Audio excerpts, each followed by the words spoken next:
Farmers in Michigan face increasing pressure from the public to be environmentally responsible with nutrient management. MEEP has helped farmers show the public that they're stewards of the land that they farm.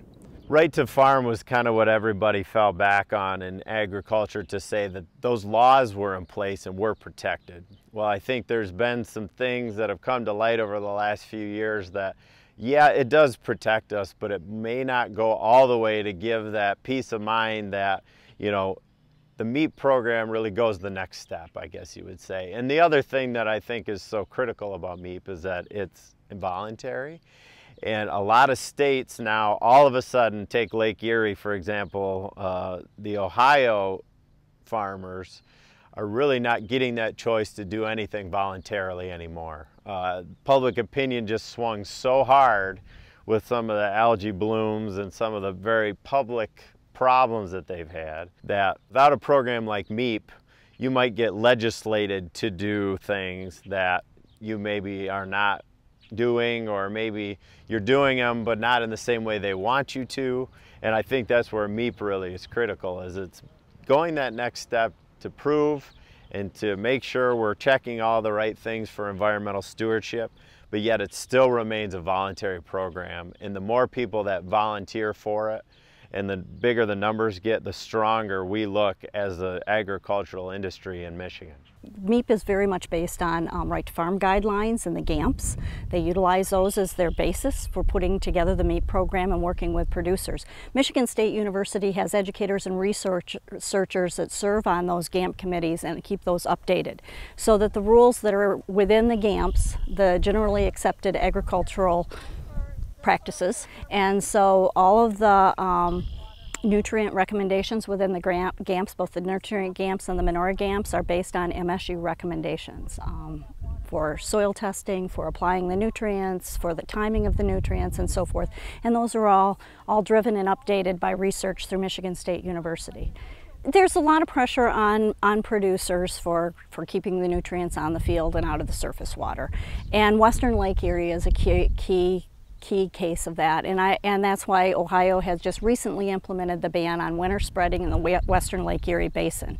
We still don't know exactly how they're going to enforce that, what it's going to look like for manure nutrients versus commercial fertilizers and so forth. In Michigan, we have what we call the Manure Application Risk Index, and that index was specifically developed to help producers look at the risk of spreading manure on frozen and snow-covered ground. So what are the factors that contribute to that risk, and how can you manage those? And then that is used to assess fields on a field-by-field basis on where are areas that are least at risk. So if I have to spread in the winter, where can I spread that I'm going to have the less potential for causing any harm?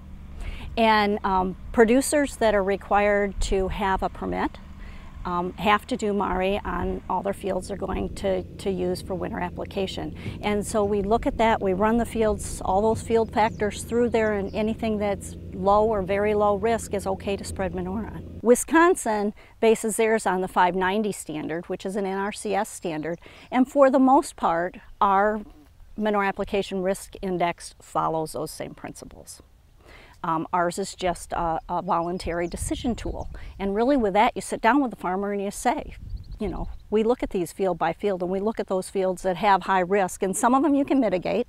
You know, you can put a buffer in, like the buffer strip we're standing on here, that's going to filter it, and that may decrease that risk so that it's no longer a problem. Some factors you can't. If it's got a 3 or 6% slope, you know, you're not going to change that. 10,000 farms have started the MEEP process with 2,700 verifications. The voluntary practices have kept millions of pounds of phosphorus, nitrogen, and sediment out of Michigan waterways. I think most people like the idea of MEEP on the surface.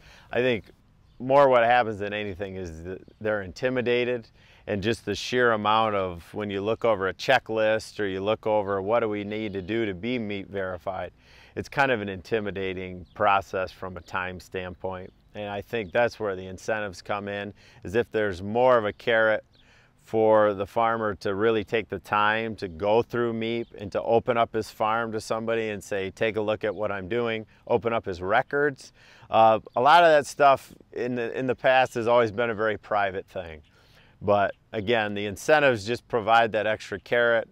And then some of the problems maybe that have come up in the industry is maybe the other side of that, the more of the stick that says, if we don't do this voluntarily, we might be in trouble here in a few years where we're not going to have a choice, and doing something mandatory is usually not as cool as doing things on a voluntary basis.